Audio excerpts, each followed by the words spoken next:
Guys कैसे हैं आप? नरेश कनोडियो को, विक्रम ठाकुर को जो हाँ जो આ શૂઝ જો ભૂરા કલરના શૂઝ હા જો આહા પટ્ટો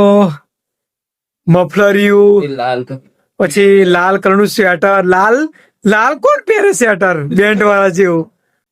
તો ગાઈસ જો આ હિમાંશુ છે અમારો ફર્સ્ટ યર નો છે कैसे हैं आप लोग गाइस? નરેશ કનોડિયો વિક્રમ ઠાકોર તો ગાઈસ આપણે મસ્ત હતા જમી લીધું છે જો આ કામ કર્યું જો મેં આ થોડાક સામાન એ મૂક્યો છે ડ્રોઈંગ કર્યો છે હવે આગળનું કામ ચાલુ છે બસનું બી ચાલુ જ છે તો હવે કરીએ હવે ધીમે ધીમે મસ્ત કામ लाइक करो सब्सक्राइब करो बेल आइकन दबाओ